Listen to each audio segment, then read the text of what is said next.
What really happened inside Elvis Presley's private funeral? Behind those heavy chapel doors, away from the thousands mourning outside, was his casket really lined with gold, gleaming under the weight of legends and secrets? Did sunlight truly cast a perfect cross on the wall at just the right moment? Or was it something more chilling? One pallbearer witnessed a moment so strange, so utterly unforgettable, that fans are still shaken by it decades later. And just when you think you've heard it all, wait until you learn what someone tried to do to Elvis's body after he was laid to rest. Elvis Presley wasn't just the king of rock and roll, he was a cultural phenomenon, a living legend whose voice, charisma, and stage presence redefined music forever. His influence transcended genres, generations, and borders. But on one devastating day in 1977, the music stopped. Millions of fans across the globe were left in stunned silence, grappling with the news that the king had taken his final bow. It was August 16, 1977, when Elvis Presley died suddenly of a heart attack at the young age of 42. Just days later, the grief reached a fever pitch as over 80,000 fans lined the streets of Memphis to pay their final respects. They watched in solemn silence as the hearse carried him from Graceland to the cemetery, many still refusing to believe their idol was truly gone. But behind closed doors, within the chapel walls where only family and close friends were allowed, something happened, something no one expected.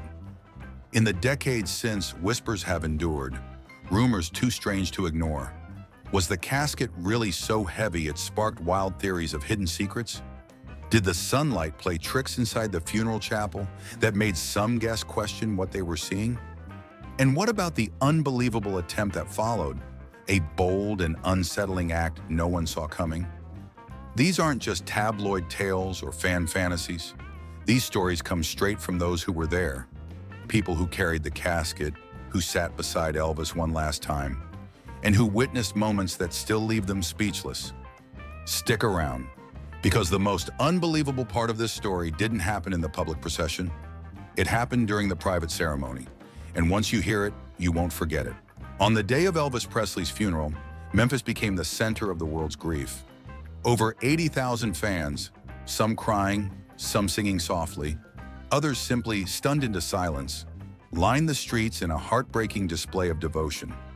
Flowers spilled across sidewalks, fans clutched photographs and vinyl records to their chests, and the air pulsed with the weight of goodbye.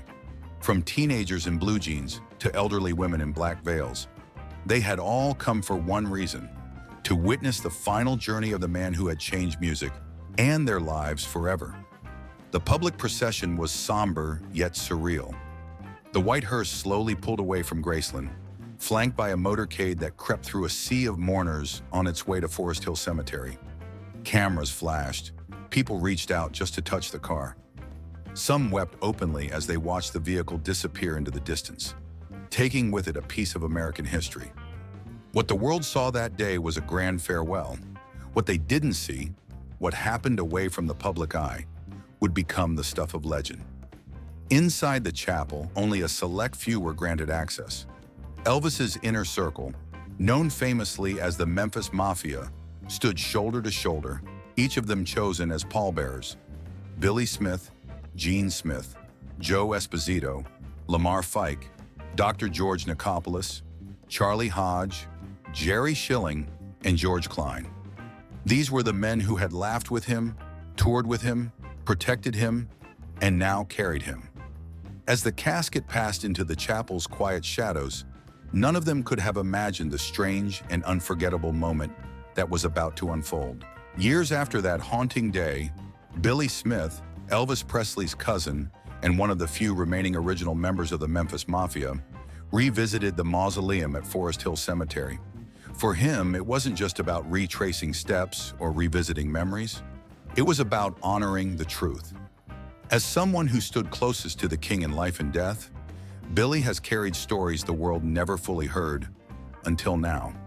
And among those stories is one that has ignited fan speculation for decades: the mystery of the casket.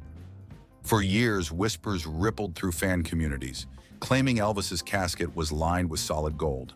The theory that Elvis, the eternal showman, wanted to outdo even the most lavish burials in history, some saying he aimed to rival King Tut himself. And honestly, who wouldn't believe it? If anyone was worthy of a send-off dripping in gold, it was Elvis Presley. From his rhinestone jumpsuits to his Graceland mansion, the king lived large. So when rumors of the golden casket surfaced, fans didn't blink. They embraced it. But Billy, he just chuckled. Appearing in a candid video years later, he leaned into the legend with a grin and said, "Now that's something you won't believe." He decided to have his whole casket lined in gold. And then, after a dramatic pause, he shook his head and laughed. "Now if you buy that," it was a joke, a wink to the fans. The truth? The casket wasn't unusually heavy. Not really, not gold-lined. No hidden secrets. Just the weight of grief, memory, and myth carried by men who loved him. Still, it's easy to see how the myth endured. When a figure as legendary as Elvis passes, facts blur and stories grow. Fans cling to symbols, and for many that casket became one, a shining vessel worthy of royalty. But the real story, the actual moment that etched itself into the hearts of those present, had nothing to do with gold. It had everything to do with what happened next, an unexplained moment so powerful, it still leaves those who were there searching for answers. And that's the part you absolutely have to hear. Joe Smith, Elvis's cousin by marriage and a devoted member of the Presley family circle, recalls a moment during the private funeral service that still gives her chills to this day. As mourners sat quietly in the small, sunlit chapel, surrounded by flowers and silent tears, a sudden shaft of sunlight broke through the narrow windows high above. It wasn't just any light, it was focused, golden, and eerily precise. It streamed through the dusty panes and fell onto the wall, forming what Joe describes as the unmistakable shape of a perfect cross. She wasn't the only one who saw it. Sitting beside her were Linda Thompson, Elvis's former longtime partner, and Patsy Presley Gamble, another close family member. The three women sat together in hushed disbelief, sharing silent glances as the shape burned into the wall like a sign no one could explain. In a room full of sorrow, the moment cut through the grief with something else, something unspoken. No one dared to say it out loud, but all three felt it deep in their bones. It wasn't just sunlight, it was something more. To this day, Joe struggles to put that moment into words. She calls it strange, but her tone says otherwise. It was haunting, spiritual, almost too perfect to be random. For a family searching for comfort and for fans holding tightly to the legacy of their beloved king, this was more than a visual trick. It was a moment of stillness in the chaos, a flicker of meaning, a symbol. But what did it mean? Why then? Why there? And what else happened in that chapel that has remained hidden until now?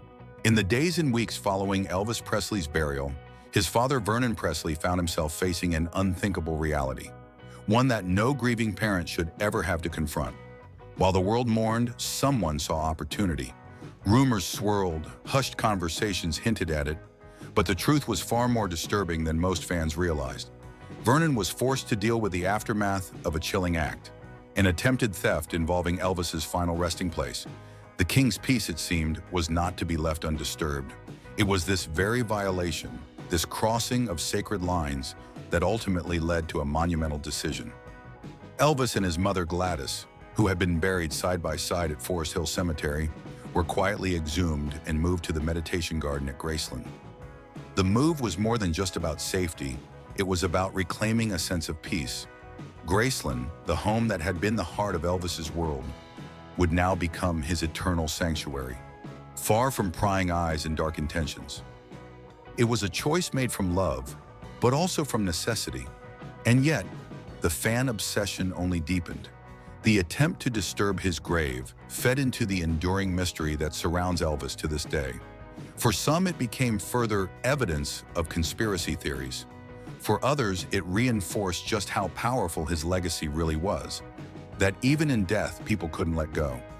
Vernon did everything in his power to protect his son, but the truth is, the world has never stopped chasing Elvis. Not in life, not in death. And what happened next during the private service only added more fuel to the fire. After the haunting events at Forest Hill Cemetery, The Presley family made a decision that would forever change the course of Elvis's legacy. With security concerns looming and the emotional weight of the previous ordeal pressing down, Vernon Presley arranged for his son to be brought home, back to Graceland. What was once the king's private sanctuary in life would now become his resting place in death.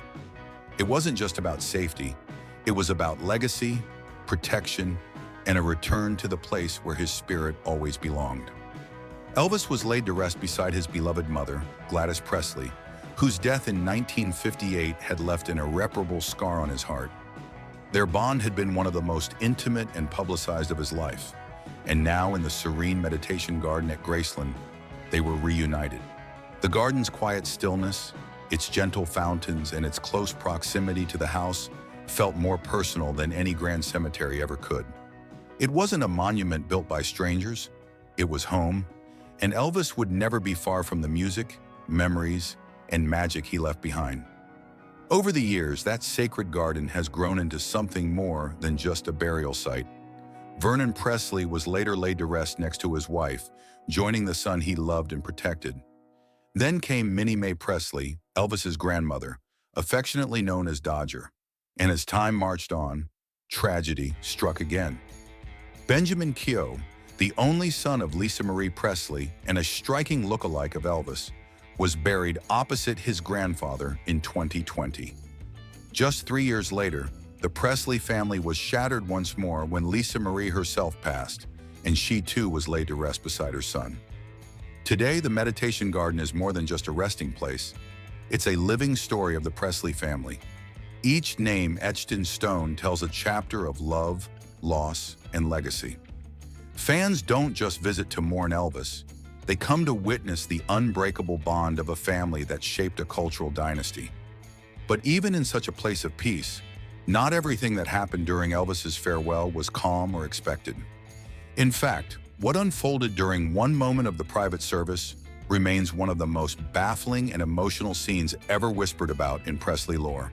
In that hushed chapel, where sorrow clung to the air like smoke, and even the walls seemed to mourn, time slowed.